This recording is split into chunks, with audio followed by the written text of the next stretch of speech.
दांत दिखाती है। कहते हैं इंसान की मन की बातें भले ही उसकी बातों से ना छलके, लेकिन चेहरे से जरूर छलक जाती है। पर अगर किसी का चेहरा ही ऐसा हो जो हमेशा मुस्कुराता रहे, तो वो बेचारा कभी ना कभी उस वजह से किसी मुसीबत में जरूर फंस जाएगा। ऐसी ही कुछ कहानी है सोनिया की, जिसके चेहरे की बनावट ही कुछ ऐसी है कि जो भी उसे देखे बस यही बोले, जब देखो तब दांत दिखाती रहती है। अपनी इस हंसमुख चेहरे की वजह से सोनिया किसी मुसीबत में पड़ती है या इस वजह से उसकी जिंदगी खुशियों से भर जाती है, चलिए देखते हैं। मधु, थोड़ी देर में तेरी बुआ जी घर पर आने वाली है। मुझे तो तेरी बुआ जी फ़ोन पर भी बहुत परेशान लग रही थी, पता नहीं क्या बात हो गई। अरे चिंता मत करो मम्मी, कुछ नहीं हुआ होगा। बुआ जी की आदत है हर छोटी छोटी बात में टेंशन लेने की। हाँ, लेकिन आज ना मुझे कुछ ज़्यादा ही टेंशन में लग रही थी दीदी। देख, मैं तुझे पहले ही समझा रही हूँ, जब दीदी आएगी ना तो अपनी ये हंसी ज़रा बंद रखना। कहीं वो किसी बात को लेकर परेशान हो और तू अपनी हंसती हुई शक्ल लेकर उनके सामने आ गई तो पता है ना कैसा माथा ठनक जाएगा उनका। अरे मम्मी, जब भगवान ने मुझे शक्ल ही ऐसी दी है तो इसमें मेरी क्या गलती है? चाहे मैं खुश हूँ या परेशान, लेकिन मेरा चेहरा हमेशा हंसता ही रहता है। मैं ना खुद इस चीज़ से अब परेशान हूँ, लेकिन कुछ नहीं कर सकती। और बुआ जी ये बात जानती है, आप चिंता ना करो, उन्हें बिल्कुल बुरा नहीं लगेगा। थोड़ी देर बाद घर की घंटी बजती है और सोनिया की बुआ जी बड़ा ही परेशान सा चेहरा लेकर उनके घर आती है। ये लीजिए बुआ जी पानी। जीती रहे बेटा, जीती रहे। अरे दीदी, आप तो मुझे कुछ ज़्यादा ही परेशान लग रही हो। ऐसा क्या हो गया? घर में सब ठीक तो है ना? अरे क्या बताऊँ तुझे, कुछ भी ठीक नहीं है। पता है, अभी 2 साल पहले ही केतन की शादी की थी और बहू अब तलाक के लिए बोल रही है। हमने इतना समझाया, लेकिन मजाल है कि किसी की बात सुने। पता नहीं किसने मेरी बहू के कान भर दिए, अपनी हंसती खेलती गृहस्थी को ख़राब कर लिया। बेचारा केतन भी कितना परेशान है। ये तो बहुत ही गलत बात है दीदी।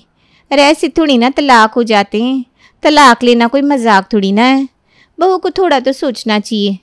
अब चिंता ना करो, मैं, सोनिया और इसके पापा आपके घर आएंगे बहू को समझाने। क्या पता इतने लोग मिलकर बोले तो शायद उसे बात समझ में आ जाए। हाँ बुआ जी, मम्मी बिल्कुल ठीक कह रही हैं। मैं भी ना भाभी से बात करूँगी, उन्हें समझाने की कोशिश करूँगी। वो सब तो ठीक है, लेकिन तू हंस क्यों रही है? यहाँ पर मैं इतनी परेशान होकर ये बात बता रही हूँ और तुझे मेरी बात सुनकर हंसी आ रही है। अरे नहीं बुआ जी, मैं कहाँ हंसी। देख इसे देख, अभी भी हंस रही है। मेरी परेशानी का ज़्यादा मजाक उड़ाना आ रहा है तुझे? हाँ, वो सच्ची कहते हैं, कभी अपनी परेशानी किसी और को बतानी नहीं चाहिए, वरना लोग उस पर हंसते ही है।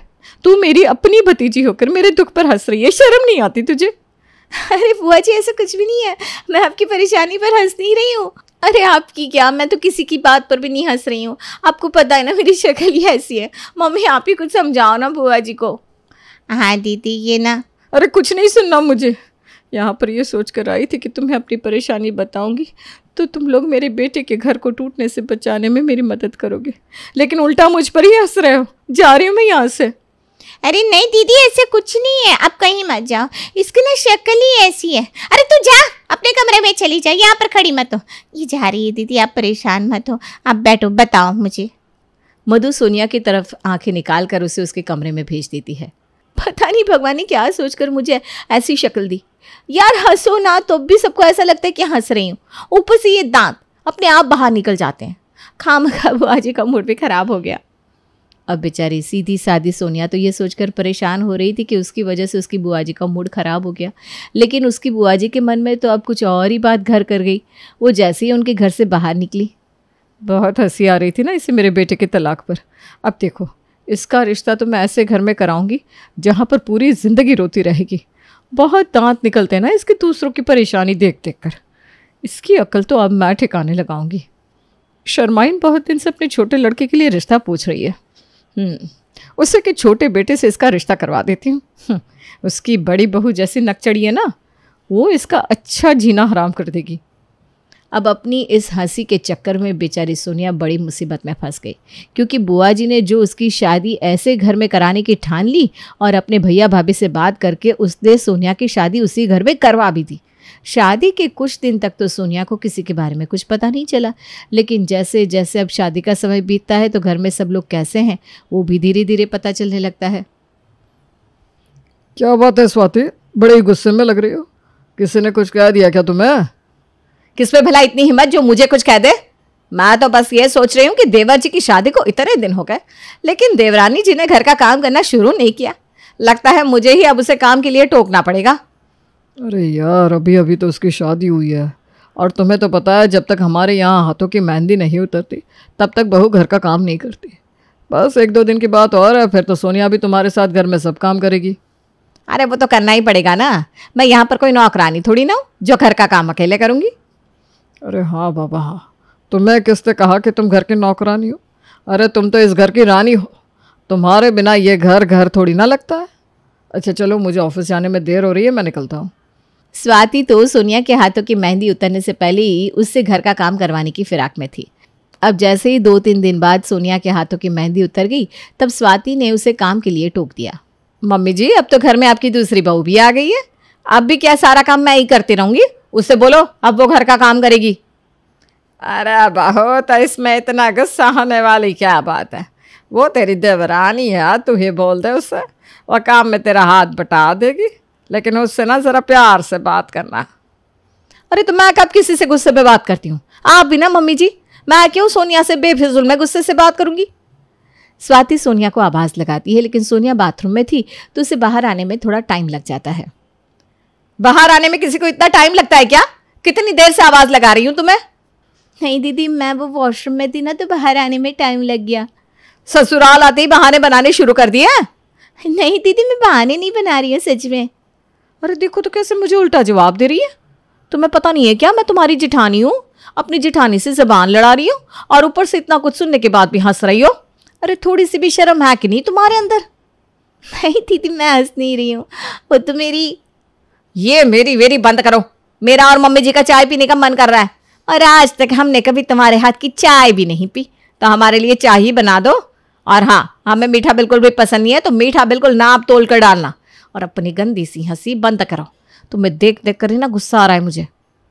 ठीक है दीदी। सोनिया चाय बनाने के लिए किचन में जाती है। यार, ये कैसे घर में शादी करा दी बुआ जी ने मेरी। मुझे तो लगा था बुआ जी शादी करवा रही है तो बहुत ही अच्छी घर में करवा रही होगी, लेकिन यहाँ तो मेरी चिठानी आग का गोला है, इनसे तो बचकर रहना पड़ेगा। ऊपर से मेरी ये हंसी मुझे ना हर जगह फंसवा देती है। परेशान हो गई हूँ इनसे तो मैं। सोनिया अपनी सास और जेठानी के लिए चाय बनाकर लेकर आती है, तभी उनके घर पर उनकी चाची सास मोहिनी आ जाती है। ये भगवान, ये यहाँ पर कहाँ से टपक गई? जब भी आती है मेरा दिमाग खराब करके जाती है। लगता है मैंने बिना बताए घर आकर आप लोगों को डिस्टर्ब कर दिया है। कोई बात नहीं, अगर अपनों को डिस्टर्ब नहीं करूंगी तो और किसे करूंगी, है ना स्वाति बहू? जी जी चाची जी। ये जी जी चाची जी क्या लगा रखा है? बड़ों के पैर छूले भूल गई है क्या? और ऐसी ही तेरी देवरानी हाथ में चाय की ट्रे लेकर खड़ी है, लेकिन ये नहीं कि चाची जी आई है तो जरा उनके पैर छू लूं। छू रही हूँ चाची जी, छू रही हूँ, छूने का मौका तो दीजिए।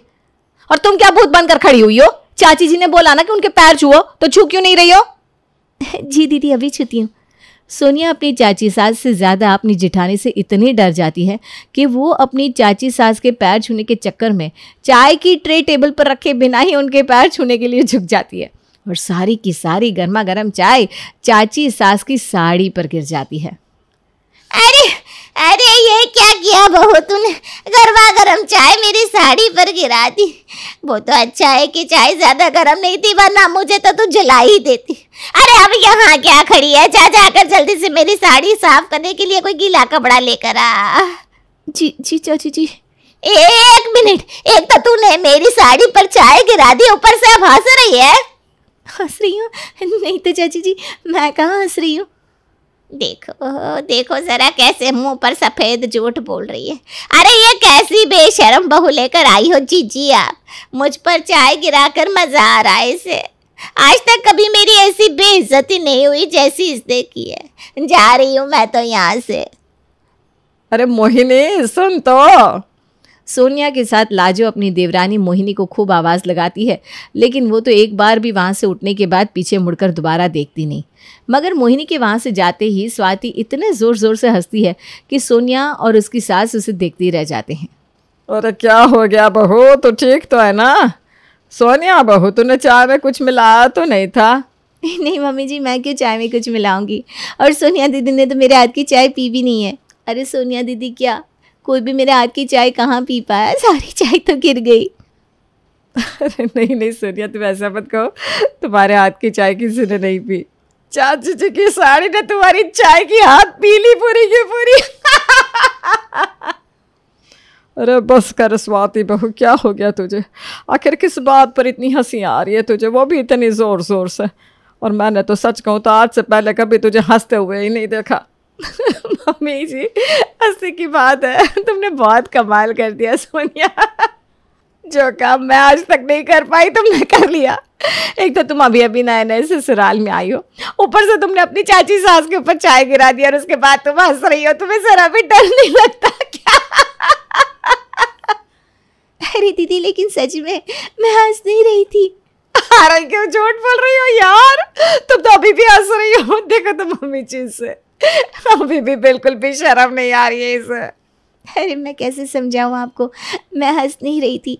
एक्चुअली ना मेरी शक्ल ही ऐसी है, मैं चाहे हंसूँ या ना हंसूँ, लेकिन सबको हमेशा ऐसा ही लगता है कि मैं हंस रही हूँ। इस चक्कर में हमेशा फंसती रहती हूँ मैं। एक बार ना हमारी टीचर सीढ़ियों से गिर गई थी, तो मैं उनकी हेल्प करने के लिए उन्हें उठाने चली गई, लेकिन अपनी ऐसी शक्ल की वजह से उन्होंने भी मुझे चांटा मार दिया कि एक तो मैं गिर गई, ऊपर से मुझे देखकर हंस रही है। अब मैं सबको कैसे समझाऊं कि मैं हंसती नहीं हूँ? भगवान ने मुझे चेहरा ही ऐसा दिया है जो हमेशा हंसता रहता है। तुम बहुत फनी हो यार, किसी का चेहरा ऐसा कैसा हो सकता है? ओह माय गॉड, मेरी जिंदगी में ना एंटरटेनमेंट की ही कमी थी, वो तुमने आकर पूरी कर दी। भगवान ने मुझे बिल्कुल छांट के दिवरानी दी है, मजा आ गया। मैंने तो इतने सालों में पहली बार बड़ी बहू को इस तरह इतना हंसते हुए देखा है, वरना ये तो हमेशा गुस्से में ही रहती है। चलो सोनिया बहू, कम से कम तुम्हारे आने से ये तो अच्छा हुआ कि मेरी सीरियस बहू थोड़ी खुश हो गई, वरना ये खुद भी परेशान रहती थी और हमें भी परेशान करती थी।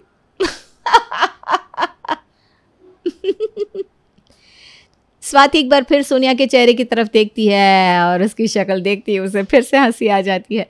वो ज़ोर ज़ोर से हंसती हुई अपने कमरे में चली जाती है और सोनिया की ऐसी हंसमुख शक्ल से कहीं ना कहीं उसकी जिठानी से उसकी खूब अच्छी बनने लगती है। कुछ दिन बाद, यार ये करवा चौथ का व्रत भी ना पूरा दिन भूखा रहना पड़ता है, इतनी ज़ोर से भूख लग रही है मुझे, पता नहीं ये चांद कब निकलेगा। भूख तो मुझे भी बहुत ज़ोर से लग रही है दीदी, जल्दी से चांद निकल जाए, मेरा तो रोने का मन कर रहा है। यार तुम ना प्लीज़ ऐसी ऐसी बातें मत करो, तुम्हारी ऐसी ऐसी बातें सुनकर और तुम्हारी ये शक्ल देखकर मुझे भूख में भी हंसी आ रही है। तुम कह रही हो तुम्हारा रोने का मन कर रहा है और तुम्हारी बत्ती सी देखो। तुम्हें ना म्यूजियम में रखना चाहिए था, पूरी दुनिया में एंटिक पीस हो तुम, ऐसा पीस पूरी दुनिया में कोई और नहीं मिलेगा। अरे क्या दीदी, आप भी, एक तो मुझे वैसे भी इतनी भूख लग रही है और आप इतनी भूख में भी मुझे हंसा रही हो। अरे मैं तुम्हें हंसा रही हूँ या तुम मुझे हंसा रही हो, ऐसे कुछ भी हो, भगवान ने तुम्हें मेरी देवरानी बनाकर मेरी ज़िंदगी को इंटरेस्टिंग बना दिया। दिन भर में कुछ अच्छा हो या ना हो, लेकिन तुम्हारी शक्ल देखकर मुझे ज़रूर हंसी आ जाती है। यहाँ सोनिया की बुआ जी उसे ऐसी खतरनाक जिठानी की देवरानी बनवाकर उसकी अकल ठिकाने लाना चाहती थी, लेकिन यहाँ तो सब कुछ उल्टा ही चल रहा था, जिसके बारे में अभी तक सोनिया की बुआ जी को कोई भनक नहीं थी। लेकिन जिस वजह से उसकी बुआ जी ने उसकी शादी यहाँ पर करवाई थी, अब उसकी तसल्ली करने के लिए उन्हें यहाँ पर आना ही था। तभी कुछ दिन बाद, बहुत दिन हो गया अब तो सोनिया की शादी को, अब तक तो उसकी जिठानी ने उसका जीना बिल्कुल हराम कर दिया होगा। अब तो उसकी अकल ठिकाने आई गई होगी, दूसरों की परेशानी पर ज़्यादा हंसना आता था ना उसे, अब उसकी जिठानी उसे अच्छी तरह रुला रही होगी।